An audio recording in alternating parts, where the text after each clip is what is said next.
നമസ്തേ. രത്നങ്ങളെക്കുറിച്ചും രത്നങ്ങളുടെ ഉപയോഗ രീതികളെക്കുറിച്ചും അറിയാം രത്നശാസ്ത്രയിൽ. കൂടെയുള്ളത് ഉണ്ണികൃഷ്ണൻ ശിവാസ്, പ്ലാനറ്ററി ജെമോളജിസ്റ്റ്.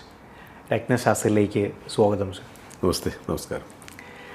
നമ്മൾ രത്നശാസ്ത്രയിൽ ഇൻട്രൊഡക്ഷനിൽ പറഞ്ഞ പോലെ രത്നങ്ങളുടെ വിശേഷങ്ങളും രത്നങ്ങൾ എങ്ങനെയാണ് ഒരു വ്യക്തിക്ക് തിരഞ്ഞെടുക്കുന്നത്, അല്ലെങ്കിൽ ഏതാണ് കറക്റ്റായിട്ടുള്ള ആളുടെ ഒരു രത്നമെന്ന് നമ്മൾ നിർണയം നമ്മൾ പറയാറുണ്ട്.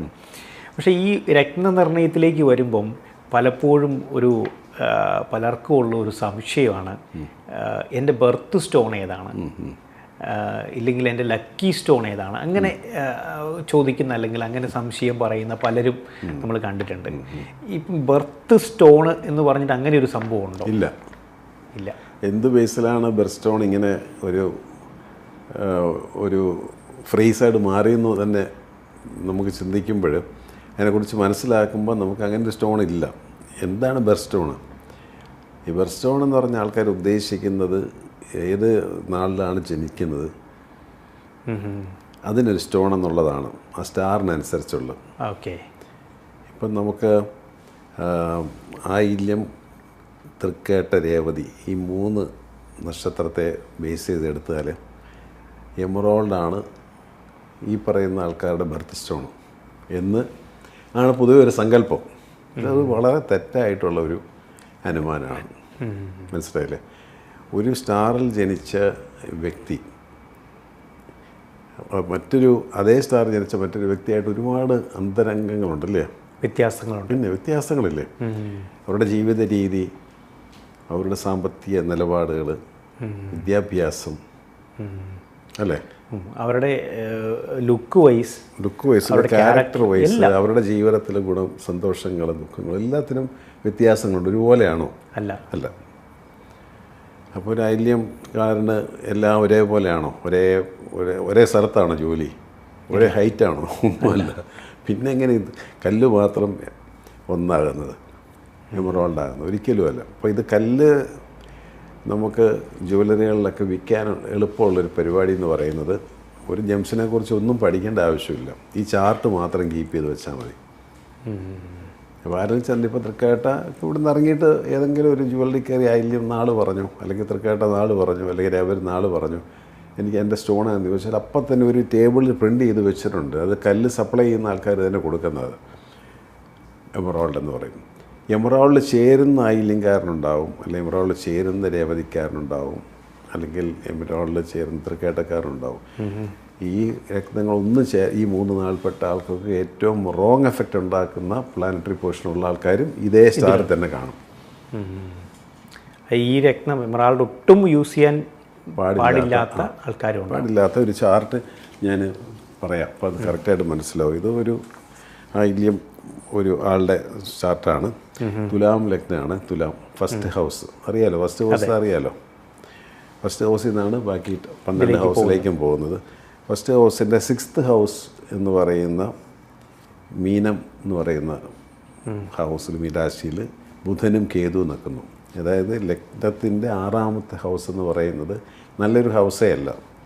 6th ഹൗസ് എപ്പോഴും നമുക്ക് അസുഖങ്ങളും രോഗങ്ങളും ഓപ്പോസിഷൻസും ഒക്കെ തരുന്ന ഒരു ലയബിലിറ്റീസും ഒക്കെ തരുന്ന ഒരു ഹൗസിൽ പോയി ബുധൻ പോയി നിൽക്കുക. അതായത് ഈ ലഗ്നത്തിൻ്റെ ഭാഗ്യാധിപൻ കൂടെ ആയിട്ടുള്ള ഒരു ഗ്രഹമാണ് ബുധൻ. മനസ്സിലായില്ലേ? ആ ബുധൻ പോയി 6th ഹൗസിൽ പോയി നീചപ്പെട്ട് നിൽക്കുന്നു. ബുധന് മീനം രാശിയിൽ നീചാവസ്ഥയുണ്ട്.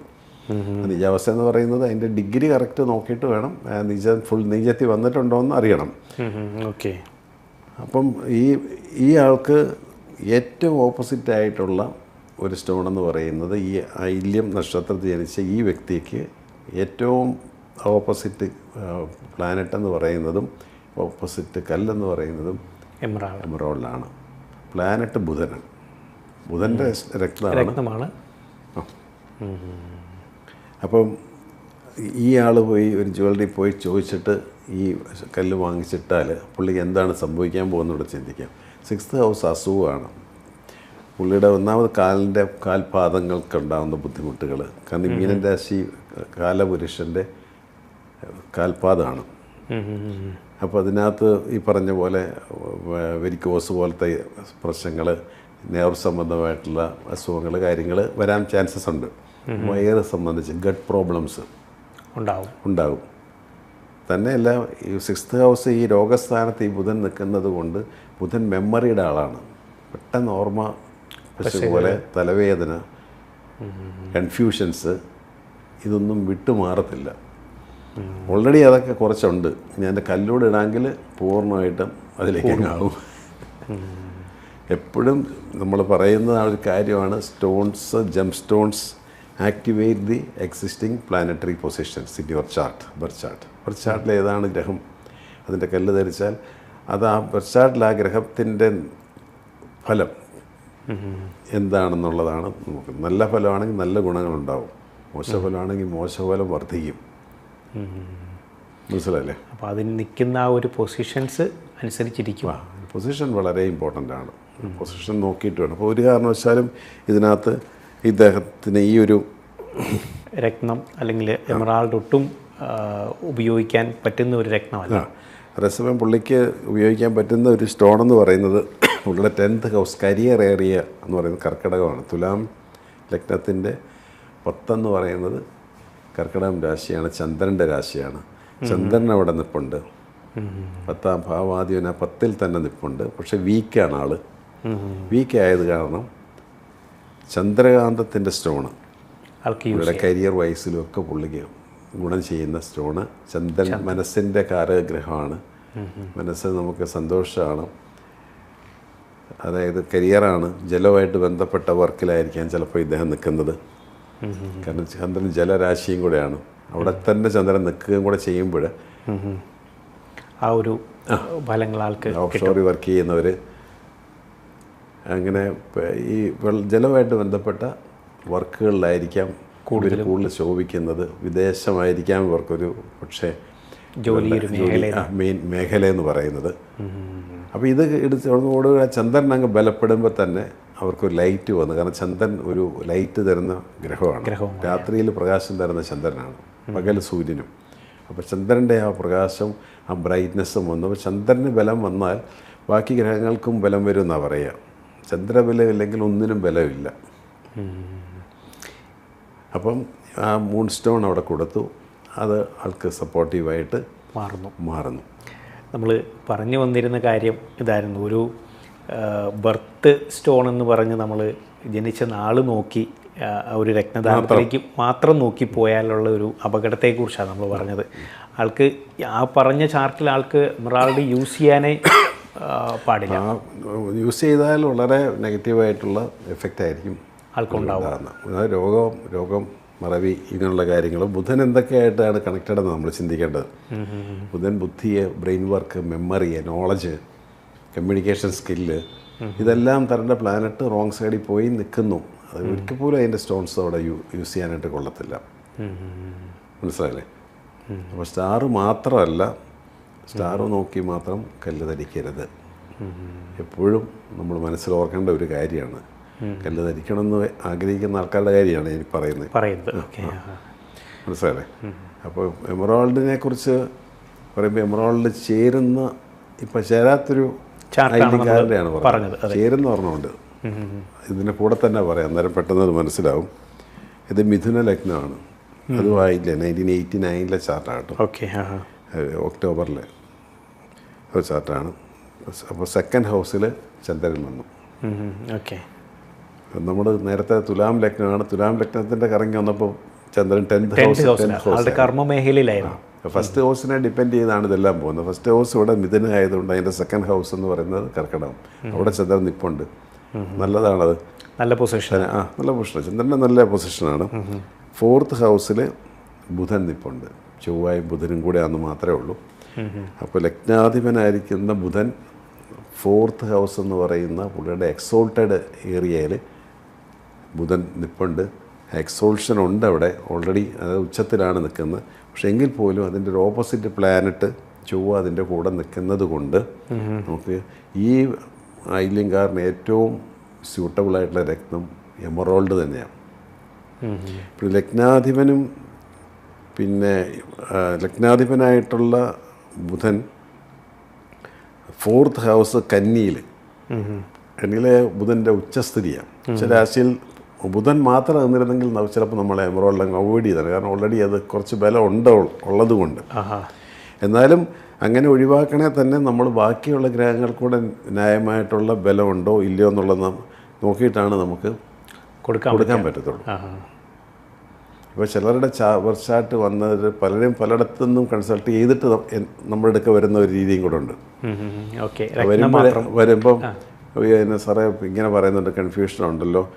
അപ്പോൾ നമ്മളൊരു പറയുകയാണ്, നമ്മൾ ഇതിനകത്ത് ബുധൻ്റെ സ്റ്റോണുള്ള സാർ ബുധൻ ഓൾറെഡി ഇതിനകത്ത് ഉച്ചത്തിലാണ് നിൽക്കുന്നത്, അതിൻ്റെ ആവശ്യമില്ല എന്നാണ് കൺസൾട്ട് ചെയ്ത് വേറൊരാൾ പറഞ്ഞതെന്ന് പറയുമ്പോൾ ഞാൻ ചെക്ക് ചെയ്തതെന്ന് വെച്ചാൽ ബാക്കി 8 പേര് ബുധൻ ഓക്കെയാണ്, ബാക്കി 8 പേരും പുള്ളിയെ സപ്പോർട്ടീവ് അല്ലെങ്കിൽ പുള്ളിയെ ബുധനെ തന്നെ നമ്മൾ വീണ്ടും സ്ട്രെങ്തൻ ചെയ്യുന്നതാണ് അതിൻ്റെ ഒരു ബുദ്ധി.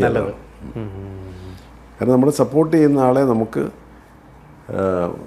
എൻഹാൻസ് ചെയ്യാന്നുള്ളതാണ്. അപ്പോൾ ഇതിനകത്തും തീർച്ചയായിട്ടും ബുധനെ വേണ്ടത്. കാരണം ബുധൻ്റെ കൂടെ ചൊവ്വ നിൽക്കുന്നത് നല്ലൊരു കൺജക്ഷൻ അല്ല. ബുധനും ചൊവ്വയും ഓപ്പോസിറ്റ് പ്ലാനറ്റ് നിൽക്കുന്നത്. അത് തന്നെയല്ല, ഈ മിഥുന ലഗ്നത്തിൻ്റെ 6th ഹൗസിൻ്റെ ഓണറാണ്. അത് 6ാം ഭാവാധിപനായിരിക്കുന്ന ചൊവ്വയാണ് ഈ ബുധൻ്റെ കൂടെ നിൽക്കുന്നത്. ബുധൻ്റെ നല്ല പൊസിഷന് ചെറിയൊരു മൈനസ് പോയിൻ്റ് ഉണ്ടായിക്കൊണ്ടാണ് ചൊവ്വ നിൽക്കുന്നത് അവിടെ. അപ്പോൾ അവിടെ ചൊവ്വയല്ല നമ്മൾ ബലപ്പെടുത്തേണ്ടത്, ഈ ലഗ്നാധിപനായിരിക്കുന്ന ബുധനെ തന്നെയാണ്. 6ാം ഭാവം എന്ന് പറയുമ്പം 6 കടവും ലയബിലിറ്റിയും അസുഖങ്ങളുമാണ്. അസുഖങ്ങൾ തരുന്ന ചൊവ്വ ആണ് 4th ഹൗസിൽ ബുധൻ്റെ കൂടെ നിൽക്കുന്നത്.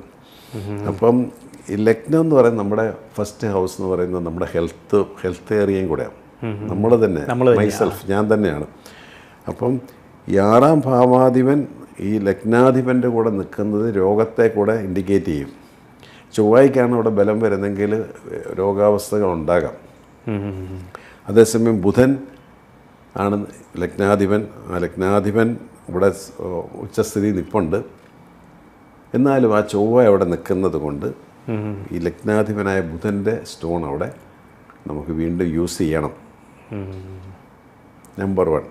നമ്പർ 2, അദ്ദേഹം സൂര്യന് നീചാവസ്ഥയുണ്ട്. തുലാത്തിലെ ഈ സൂര്യൻ നീചപ്പെട്ട് തന്നെ നിൽക്കുന്നത്. അപ്പോൾ സൂര്യൻ്റെ ബലം പോയി. സൂര്യൻ റെക്കഗ്നീഷനും ഹെൽത്തും തരേണ്ട ആളാണല്ലോ. അതും റെഡ് എനർജി തരുന്ന 2 പ്ലാനറ്റും ഈ ചാർട്ടിൽ റോങ് സൈഡിലാണ് നിൽക്കുന്നത്. അതായത് 6th ഹൗസ് കൈകാര്യം ചെയ്യുന്ന ചൊവ്വയ്ക്കും റെഡ് എനർജിയാണ്. ഇപ്പം നമുക്ക് പിന്നെ അനദർ പ്ലാനറ്റ് എന്ന് പറയുന്നത് സൂര്യനാണ്, റെഡ് എനർജി തരുന്നത്. നമുക്ക് ഊർജ്ജവും ഉന്മേഷവും എക്സ്പോഷറും തരേണ്ട സൂര്യൻ നീചത്തിലുമാണ്. അപ്പോൾ 2 റെഡ് എനർജി ഇവിടെ കട്ടാണ്. 2ൻ്റെ സ്റ്റോൺ നമുക്ക് യൂസ് ചെയ്യാനും പറ്റത്തില്ല. എന്നാൽ നമുക്ക് ഗ്രീൻ എനർജി തരുന്ന ബുധൻ നമുക്ക് വളരെ പോസിറ്റീവ് ആകുമ്പോൾ എമറോൾഡാണ് ഏറ്റവും ബെസ്റ്റ്. എമറോൾഡിന് ഹാർഡ്നെസ് കുറവായതുകൊണ്ട് എമറോൾഡിൻ്റെ സ്റ്റോണ് കുറച്ച് ക്യാരറ്റേജ് ഉപയോഗിക്കുന്നത് തന്നെയാണ് നല്ലത്. മനസ്സിലായില്ലേ? അപ്പോൾ ആ ഒരു കല്ല് നമ്മൾ എടുക്കുമ്പം കല്ലിനകത്ത് എമറോൾഡിനെ കുറിച്ച് നമുക്ക് ഒരു ദിവസം മുഴുവൻ പറയാനുള്ള ഒരു കാര്യങ്ങളുണ്ട്. കാരണം എമറോൾഡിനകത്തുള്ള ഇൻക്ലൂഷൻസ് എപ്പോഴും ആൾക്കാരിൽ ഒരു കൺഫ്യൂഷൻ ഉണ്ടാക്കുന്നൊരു കാര്യമാണ്. ഫ്ലോസ് കൂടുതലുള്ള കല്ലാണ്, ഹാർഡ്നെസ് കുറഞ്ഞ കല്ലാണ്. അപ്പോൾ അത് വളരെ ഒരു കൺഫ്യൂസിങ് ആയിട്ടുള്ളൊരു കാര്യമാണ് ഈ ഇതിൻ്റെ എമറാൾഡിനെ കുറിച്ച്. നമ്മൾ രത്നനിർണയത്തിൻ്റെ ഒരു പ്രത്യേകതകൾ പറഞ്ഞു. സ്റ്റാർ നോക്കിയിട്ടല്ല, ദശാകാലങ്ങൾ നോക്കിയിട്ടല്ല എന്ന കാര്യങ്ങൾ നമ്മൾ വളരെ വ്യക്തമായിട്ട് കൃത്യമായിട്ട് നമുക്ക് ഇതിൻ്റെ ഒരു ട്രേഡ് സീക്രട്ടാണ് നമ്മൾ പ്രേക്ഷകരോട് പങ്കുവച്ചത്. അപ്പോൾ ഇവിടെ നമ്മൾ ചർച്ച ചെയ്ത 2 ചാർട്ടുകളുണ്ടായിരുന്നു. ഒരു ചാർട്ടിൽ ആൾക്ക് എമറാൾഡ് ഒട്ടും യൂസ് ചെയ്യാൻ പറ്റത്തില്ല, തീർത്തും അനുയോജ്യമല്ല. രണ്ടാമത്തെ ചാർട്ടിൽ ആൾക്ക് ഏക സപ്പോർട്ടായിട്ട് നിൽക്കുന്ന, അല്ലെങ്കിൽ അയാൾക്ക് ഉപയോഗിക്കാൻ പറ്റുന്നത് ഈ എമറാൾഡ് തന്നെയാണ്. പക്ഷെ അതിൽ ഈ രത്നത്തിൻ്റെ പ്രത്യേകതയുണ്ട്. വളരെ കൺഫ്യൂസിങ് ആയിട്ടുള്ളൊരു രത്നമാണെന്ന് പറയുകയുണ്ടായി. ഹാർഡ്നെസ് കുറവുള്ള ഒരു രത്നമാണ്. ഉപയോഗിക്കുമ്പോഴും അല്ലെങ്കിൽ വാങ്ങുമ്പോഴും പലപ്പോഴും പല സംശയങ്ങളും നമ്മളോട് ചോദിക്കുകയും നമ്മൾ ചർച്ച ചെയ്യുകയും ചെയ്യുന്ന ഒരു രത്നം കൂടിയാണ് ഈ മരതകം, എമറാൾഡ് എന്ന് പറയുന്നത്. മരതകത്തിനകത്തെ ഇൻക്ലൂഷൻസ് ആണ് വിഷയം. ജാർഡിൻ എന്നാണ്, ജാർഡിൻ എന്ന് പറഞ്ഞൊരു ഫ്രഞ്ച് വാക്കാണ്. Okay. Emerald inclusions are called jardin. ജാർഡിൻ എന്ന് പറയുന്നത് ഫ്രഞ്ചിൽ ഗാർഡൻ എന്നാണ് അർത്ഥം. ഗാർഡൻ എന്ന് പറയുമ്പോൾ അതിൻ്റെ ലീഫുകൾ, അതിൻ്റെ ബ്രാഞ്ചസ് ഇല്ലേ, മരങ്ങളുടെ ബ്രാഞ്ചസ് എന്ന് പറയുന്ന പോലെ തന്നെ ഉള്ള ബ്രാഞ്ചസ് കാണാം, ജരകൾ കാണാം, ചില രക്തങ്ങളിലൊരു വേര് പോലെ കാണാൻ പറ്റും. ഇതൊക്കെ ഈ മരതകത്തിൻ്റെ പ്രത്യേകത. അതുകൊണ്ടാണ് ആ പേട് ഇട്ടിരിക്കുന്നതിന്. അപ്പോൾ ഇത് നമ്മൾ എടുത്ത് നോക്കുമ്പോൾ, കല്ലെടുത്ത് നോക്കിക്കഴിയുമ്പോൾ ഇതുപോലുള്ള മാർക്കുകളും രേഖകളും കാണുമ്പോൾ സാധാരണ ആൾക്കാർക്ക് രത്നങ്ങളെക്കുറിച്ചുള്ള ചിന്താഗതി തന്നെ ഇതിനകത്ത് ഒരു പാടും മാർക്കും പാടില്ല. പാടും മാർക്കും ഉണ്ടെന്നുണ്ടെങ്കിൽ കല്ല് ഉപയോഗിച്ചാൽ അത് ഒരു ദോഷകരമായിട്ട് മാറും. ഇങ്ങനെയുള്ള ചിന്തകളുണ്ട്. അത് ഞാനതിൻ്റെ ഡീറ്റെയിൽ ആയിട്ട് ഞാനത് പറഞ്ഞു തരാം. ഈ എമറോൾഡിനകത്തെ കാര്യങ്ങൾ പറഞ്ഞാൽ, എമറോൾഡ് ക്രിസ്റ്റൽസ് ഫ്ലോസ് കാണും, അത് മസ്റ്റാണ്. നല്ല മരതകം അല്ലെങ്കിൽ നല്ല എമറാൾഡ് തിരിച്ചറിയാനുള്ള ഏക മാർഗം എന്ന് പറയുന്നത് അത് ഫ്ലോസാണ്. ഇനി ഫ്ലോസ് ഒട്ടുമില്ലാത്ത ഫ്ലോലെസ് ആയിട്ടുള്ള കല്ലുകൾ അവൈലബിളാണ്. അവൈലബിൾ എന്ന് പറഞ്ഞാൽ ഇപ്പം കൊളംബിയൻ മൈൻസിൽ നിന്ന് വരുന്ന രത്നങ്ങളിൽ കുറച്ച് വിഭാഗം കല്ലുകൾക്ക് ഒട്ടും ഫ്ലോസ് ഇല്ല.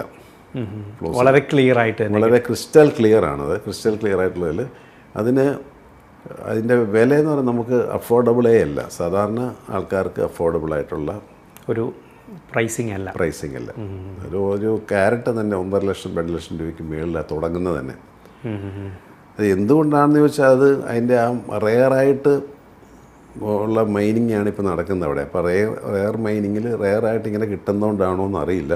പക്ഷെ ഈവൻ ദെൻ നമുക്ക് നമ്മളുടെ പർപ്പസ് എന്ന് പറയുന്നത് ബുധൻ്റെ എൻഹാൻസ്മെൻ്റ് ആണെങ്കിൽ നമുക്ക് നോർമലി നല്ല റിച്ച് ആയിട്ടുള്ള ഇൻക്ലൂഷനുള്ള നല്ല ഗ്രീൻ ആയിട്ടുള്ള, ഇപ്പോൾ സാമ്പിയൻ എമറാൾഡൊക്കെ നല്ലതാണ്. അതിനകത്തൊക്കെ ഇൻക്ലൂഷൻസ് ഉണ്ട്, നല്ല ഇൻക്ലൂഷൻസ് ഉണ്ട്. സാമ്പിയൻ എമറാൾഡിനകത്ത് നോക്കിയാൽ മനസ്സിലായില്ലേ, ഇൻക്ലൂഷൻസ് ഓക്കെയാണ്. അപ്പോൾ ബ്ലാക്ക് ആയിട്ടുള്ള സ്പോട്ടോ പൊട്ടലോ ആണ് ഈ പറയുന്ന നെഗറ്റീവ് എഫക്റ്റ് ഒരു കല്ലിനെ സംബന്ധിച്ചിടത്തോളം. അതായത് നമ്മളൊരു മുഖം നോക്കുന്ന ഒരു കണ്ണാടി തന്നെ അത് പൊട്ടിയാൽ അതിനകത്ത് നോക്കുന്നത് അത്ര ശരിയല്ലല്ലോ. എന്താണ് സംഭവിക്കുന്നത്? നമ്മൾ തന്നെ പല ഫിഗറിലായിരിക്കും കാണുന്നത്. എന്ന് പറഞ്ഞതുപോലെ ഒരു കല്ല് നടുവേ പൊട്ടിയാൽ അതിനകത്ത് ആ ഫ്ലോസാണ് അതിൻ്റെ പോകുന്നത്. നമ്മുടെ ആ ഒരു എനർജി ബ്രേക്കായി പോവുക അവിടെ ചെയ്യുന്നത്. അതുകൊണ്ടാണ് അത് അവോയ്ഡ് ചെയ്യുന്നത്. അത് സ്റ്റോൺ എന്നല്ല ഏത് സംഗതിയാണെങ്കിലും നമുക്ക് അങ്ങനെ തന്നെ. ഇപ്പോൾ വക്ക് പൊട്ടിയ ഒരു ഗ്ലാസ്സിനകത്ത് നമുക്ക് ചായ കുടിക്കുന്നതിനകത്ത് ഒരു സൂക്കറുമില്ലേ എന്ന് പറഞ്ഞ പോലെ തന്നെ. പക്ഷെ അത് ഇതിനകത്തൊക്കെ നമുക്ക് ഇതൊക്കെ ഈ കല്ലൊക്കെ വിളഞ്ഞ് നിൽക്കുമ്പോൾ വിളവിൻ്റേതായിട്ടുള്ള ഒരു ചെറിയൊരു ഫ്രാക്ചർ പോലെയോ ഒക്കെ ഒരു ചെറിയൊരു ഇൻക്ലൂഷൻസ് അതിനകത്തുണ്ടാവും. അപ്പം ആ ഒരു ബുധൻ്റെ എനർജി കിട്ടാനായിട്ട് ആണ് നമ്മൾ ഈ രത്നം ഉപയോഗിക്കുന്നതുകൊണ്ട് തെറ്റുള്ള കാര്യമല്ല അല്ല. നാച്ചുറലായിട്ടുള്ള ഗ്യാസും ലിക്വിഡും ഒക്കെയാണ് ഇതിനകത്ത് ഇൻക്ലൂഷൻസ് ഉണ്ടാക്കുന്നത്. അപ്പോൾ അത് പ്രത്യേകിച്ച് ഇപ്പോൾ പുതിയ മൈനുകൾ വരുമ്പം ഇപ്പം ബ്രസീലിൽ നിന്നൊക്കെ വരുന്ന കല്ലുകൾ എന്ന് പറയുന്നത് നല്ല പച്ച കല്ലാണത്. അത് അവിടെയൊക്കെ നല്ല റിച്ചായിട്ടുള്ള സോയിലാണ്. നല്ല ആ ഭൂമി തന്നെ ഇതിന് വേണ്ടിയിട്ട് തന്നെ ഇത് ബെറിലെന്ന് പറയുന്ന മിനറൽ അതിനകത്തുണ്ട്. ആ ഏരിയയിലുള്ളത് കൊണ്ടാണ് എമറാൾഡ് അവിടെ ഉണ്ടാകുന്നത്. അപ്പോൾ അതിനകത്ത് നമ്മൾ ഈ കൊളംബിയൻ പോലെയും ഉള്ള വലിയ ക്വാളിറ്റിയുള്ള അല്ലെങ്കിൽ വലിയ ക്ലാരിറ്റി എന്നല്ല ക്ലാരിറ്റിയുള്ള കല്ലിൻ്റെ ആവശ്യം അവിടെ ഉണ്ടോ എന്ന് നമ്മൾ സംശയിക്കണം. ഞാൻ ഈ കൊളംബിയൻ ഞങ്ങൾ ചിലർക്കൊക്കെ വരുത്തി കൊടുത്തിട്ടുണ്ട്. പക്ഷേ ഞാൻ പറയാറുണ്ട് അവരോട്, നിങ്ങൾ ഇതാണ് നിങ്ങളുടെ ഉദ്ദേശമെങ്കിൽ നിങ്ങൾ നല്ല ബ്രസീലിയനോ അല്ലെ സാമ്പിയൻ്റെ എമറാൾഡ് വാങ്ങിത്തരിക്കുക. നിങ്ങൾക്ക് സാധാരണ വലിയൊരു ഭംഗിക്കാണെന്നുണ്ടെങ്കിൽ ഇതേ കളറിൽ കിട്ടുന്ന ഇമിറ്റേഷൻ കല്ലുകൾ കിട്ടും, അത് യൂസ് ചെയ്യുക. ഇമിറ്റേഷൻ കല്ലുകളുണ്ട് ഇതേപോലെ തന്നെ ഉണ്ടാകുന്ന മനുഷ്യനിർമ്മിതമായ രത്നങ്ങൾ കിട്ടും. അതിനെക്കുറിച്ച് നമുക്ക് പറയാം. അപ്പോൾ എനിക്ക് തോന്നുന്നു ഈ എമറാൾഡ് അല്ലെങ്കിൽ മരതകം അതിൻ്റെ ഒരു ഐഡൻറ്റിറ്റി അല്ലെങ്കിൽ അതിനെ തിരിച്ചറിയാൻ പറ്റുന്ന ഒരു മാർഗം എന്ന് പറയുന്നത് ഇതിലുള്ള ഇൻക്ലൂഷൻസ് തന്നെയാണ്. തീർച്ചയായിട്ടും നമ്മളിപ്പം എത്ര എപ്പിസോഡുകൾ ചെയ്താലും നമുക്കിതിനൊരു കൺഫ്യൂഷൻസ് സംശയങ്ങളുള്ള ഒരു രത്നമാണ് ഈ എമറാൾഡ് എന്ന് പറയുന്നത്. എനിക്ക് തോന്നുന്നു കൂടുതൽ വിശേഷങ്ങളും വിവരങ്ങളുമായിട്ട് വരുന്ന എപ്പിസോഡിൽ നമുക്ക് കണ്ടുമുട്ടാം. ഇന്നത്തെ എപ്പിസോഡ് നമുക്ക് വൈൻഡപ്പ് ചെയ്യാനായിട്ടുള്ള സമയമായി. നമസ്കാരം.